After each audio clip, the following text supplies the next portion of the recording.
కేసీఆర్ గారికి పొలం బాట పట్టాలని విపక్షంలోకి వచ్చినాక కానీ అర్థం కాలేదు. ఇది రాజకీయాల కోసమే పొలం బాట తప్పితే జనం బాట మరిచిన కేసీఆర్ గారికి ఇంకా ప్రజల ఎజెండా ఏందో తెలియని పరిస్థితిలో ఉన్నాడు. 3 నెలలకే రాజకీయాల్లో పతనమవుతున్నామని తెలిసిన తర్వాత ఈరోజు తన జనంలో కనపడడం అనేది చాలా విచిత్రంగా ఉంది.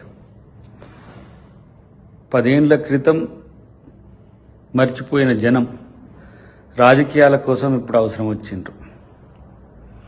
రైతులు అరగోస పెట్టి ఆత్మహత్యలు చేసుకున్నా కూడా ఎప్పుడు పట్టించుకొని కేసీఆర్ ఎన్నికల్లో ఓడిపోగానే నల్గొండ అని వరంగల్ అని ఎక్కడెక్కడో తిరిగే పరిస్థితి వచ్చింది. ఇదే అధికారంలో ఉన్నప్పుడు రైతుల గోస వినుంటే ఆయనకి గోస పట్టేది కాదు.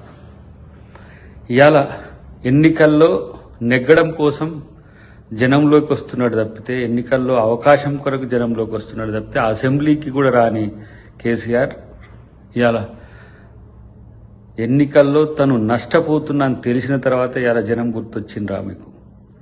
నల్గొండ జిల్లా రైతుల నోట్లో మట్టి కొట్టి రైతుల అంశాలే పక్కన పెట్టిన నువ్వు ఇవాళ రైతుల కోసం పొలం బాట అని వస్తుంటే అందరూ నవ్వుపోదురుగాక. ఉనికి కోసం రైతు బాట తప్పితే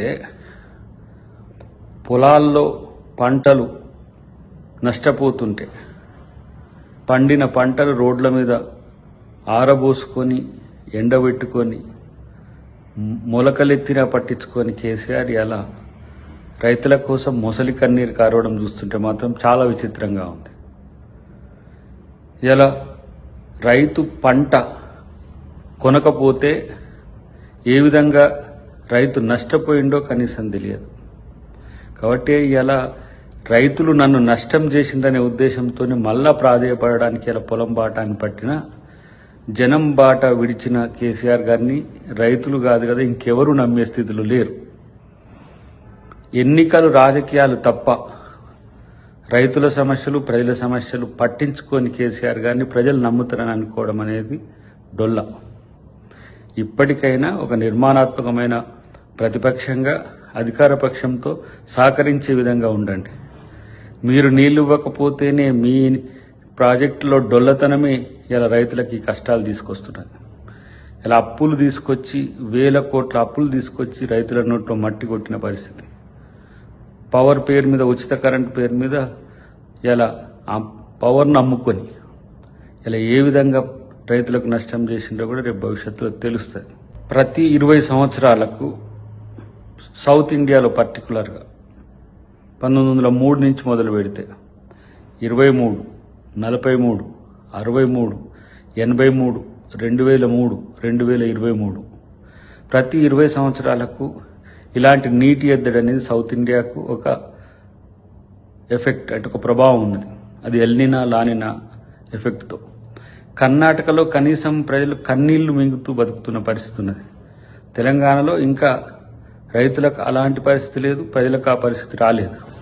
అయినా కూడా ఈరోజు గగ్గోలు పెడుతున్న కేసీఆర్ను చూస్తే నవ్విపోదురుగాక.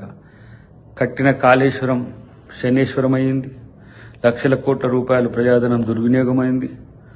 ఇలా వాటితోనే రాజకీయాలు చేసుకోవడానికి తెలంగాణ అస్తిత్వాన్ని వదిలిపెట్టి ఇలా భారత రాష్ట్ర సమితి అని ఎప్పుడైతే తను రాజకీయాల కోసం తెలంగాణను వదిలేసి వెళ్ళిపోయిండో అప్పుడే ప్రజలు తను పట్టించుకోవడం మర్చిపోయిండ్రు.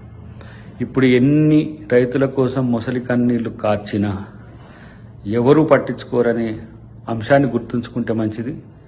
రైతులను ప్రజలను ఆదుకునే బాధ్యత ముఖ్యమంత్రి రేవంత్ రెడ్డి గారు చాలా సీరియస్గా తీసుకుంటున్నారు. వాటికి సంబంధించిన అంశంలో అధికారులకు సరైన సూచనలు ఇవ్వడం జరిగింది. కాబట్టి మీరేం బాధపడాల్సిన అవసరం లేదని ఇలా టీఆర్ఎస్కు లేదంటే బీఆర్ఎస్కు ఒక హితవు.